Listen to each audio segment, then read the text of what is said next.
சிலர் மட்டும் வாழ்க்கையில் மிக எளிதாக வெற்றி பெறுகிறார்கள். ஆனால் பலர் சின்ன தடைகளை கூட தாண்ட முடியாமல் தவிக்கிறார்கள். இதற்கு காரணம் என்னவென்று எப்போதாவது யோசித்திருக்கிறீர்களா?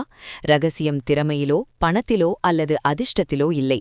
அது உங்களிடமே உள்ள ஒரு தேர்வில்தான் இருக்கிறது. ஜெஃப் கெல்லர் தன்னுடைய ஆட்டிடியூட் இஸ் எவ்ரிதிங் என்ற புகழ்பெற்ற புத்தகத்தில் ஒரு அற்புதமான உண்மையை கூறுகிறார். ஒரு மகிழ்ச்சியான நபர் என்பவர் குறிப்பிட்ட சூழ்நிலைகளால் உருவானவர் அல்ல, மாறாக அவர் ஒரு குறிப்பிட்ட நேர்மறையான மனப்பான்மைகளை கொண்டவர்.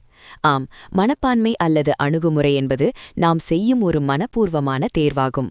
உங்கள் எண்ணங்கள்தான் வார்த்தைகளாகவும், வார்த்தைகள் நம்பிக்கைகளாகவும், நம்பிக்கைகளை செயல்கள் மற்றும் முடிவுகளாகவும் மாறுகின்றன. எனவே உங்களுடைய தினசரி சிந்தனைகளை நேர்மறையாக தேர்ந்தெடுக்கும் முழு அதிகாரமும் உங்களிடமே உள்ளது. இது வெறும் தத்துவச் சொல் அல்ல, இது அறிவியல் மற்றும் நடைமுறை உண்மை.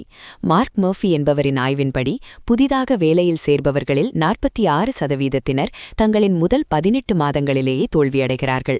இதில் அதிர்ச்சியான விஷயம் என்னவென்றால், அந்த தோல்விகளில் 89% பேருக்கு அவர்களின் திறமை குறைபாடு காரணமல்ல, அவர்களின் எதிர்மறையான மனப்பான்மையே முக்கிய காரணமாகும். வேலையில் மட்டுமல்ல, மருத்துவ ஆய்வுகளின்படியும் நேர்மறையான நன்னம்பிக்கை கொண்டவர்கள் இருதய நோய்களிலிருந்து அதிக அளவில் பாதுகாக்கப்படுகிறார்கள்.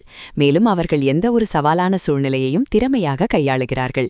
எனவே நீங்கள் வெற்றி பெற வேண்டுமென்றால் முதலில் உங்களின் மனதை தினமும் நேர்மறையான புத்தகங்கள், ஊக்கமளிக்கும் ஆடியோக்கள் மற்றும் நேர்மறையான மனிதர்களால் நிரப்புங்கள். உண்மையில் உங்கள் அணுகுமுறையை மாற்றினால் உங்கள் வாழ்க்கையே மாறும். இன்று முதல் நீங்கள் எந்த மாதிரியான நேர்மறையான மாற்றத்தை உங்களிடம் கொண்டுவரப் போகிறீர்கள் என்பதை கீழே கமெண்டில் சொல்லுங்கள். இந்த வீடியோ உங்களுக்கு பயனுள்ளதாக இருந்தால் உடனடியாக லைக் பட்டனை அழுத்தி நமது சேனலுக்கு சப்ஸ்கிரைப் செய்து பெல் ஐகானையும் கிளிக் செய்யுங்கள். அப்போதுதான் நாங்கள் வாராவாரம் தரும் வெற்றிக்கான ரகசியங்கள் உங்களை வந்து சேரும். நேர்மறையாக சிந்திப்போம், வாழ்க்கையை வெல்வோம்.